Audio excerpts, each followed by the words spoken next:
Saya tadinya berharap Kemendikbud, Dinas Pendidikan DKI, dan secara umum semua dinas kabupaten kota se-Indonesia cepat-cepat melakukan sosialisasi, terutama terkait dengan aturan baru penerimaan peserta didik baru ini gitu. Nah, saya ngelihat ini belum optimal.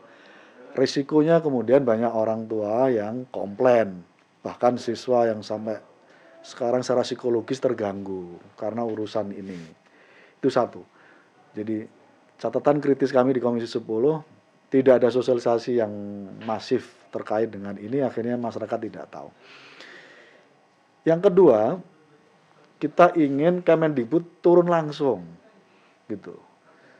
Karena jangan sampai kejadian, karena publik kita tahu bahwa Kemendikbud adalah rumah besar penyelenggara pendidikan, termasuk dinas-dinas juga sama. Ketika ada masalah, dinas-dinas bilang bahwa kami hanya menjalankan aturan yang sudah ditetapkan oleh Kemendikbud. Ketika Kemendikbud dikejar, Kemendikbud bilang ini sudah kita putuskan, teman-teman dinas tinggal menyelaksanakan dan seterusnya. Saring lempar kebijakan ini nggak bagus menurut saya. Nah, yang harus dilakukan adalah cari solusi bersama. Kemendikbud turun tangan langsung supaya nggak ada saling tuding kebijakan. Orang tua murid duduk bersama dengan dinas pendidikannya, selesaikan di situ hari itu juga. Ini nggak baik di dunia pendidikan kita, ini bising gara-gara PPDB, nggak bagus menurut saya. Karena kita lagi ngomongin soal dunia pendidikan, kalau bising-bising begini nggak bagus. Nah, ini catatan kami yang kedua. Catatan saya yang ketiga, masyarakat memang harus tahu bahwa ada 4 jalur ketika ingin mendaftarkan anaknya di sekolah manapun, baik SD, SMP, SMA maupun SMK. 4 jalur itu adalah satu, ada yang disebut dengan jalur zonasi, porsinya 50%. Jadi jangan orang tua mendaftarkan anaknya jauh dari tempat tinggalnya, karena ada sistem zonasi.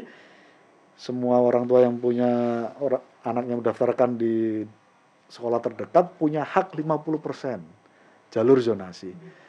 Lalu ada jalur yang kedua namanya jalur prestasi. Porsinya 30% tinggi. Jadi ketika jalur zonasi nggak bisa, orang tua bisa pakai jalur prestasi 30%. Dan ini juga harus dijamin juga oleh dinas, oleh Kemendikbud, nggak ada permainan juga di sini gitu. Itu penting juga. Jalur yang ketiga apa yang disebut dengan jalur afirmasi. Ini menyangkut soal ada anak pintar, orang tuanya nggak mampu, sekolah dan dinas harus mengafirmasi anak-anak yang begini ini. Porsinya 15%, besar menurut saya. Nah, yang keempat adalah jalur kepindahan 5%. Nah, jalur ini kira-kira kalau ada orang pindah, sudah ada slotnya 5%, nggak boleh ganggu jalur yang 3 yang tadi itu. Nah, kemudian ketika ini semuanya sudah dilakukan, tapi ketika ada nilai yang sama, apa lalu diberlakukanlah usia gitu. Nah, menurut saya termasuk yang nggak setuju usia ini menjadi kriteria standar pelulusan. Kayak nggak ada penilaian lain. Ini dunia pendidikan.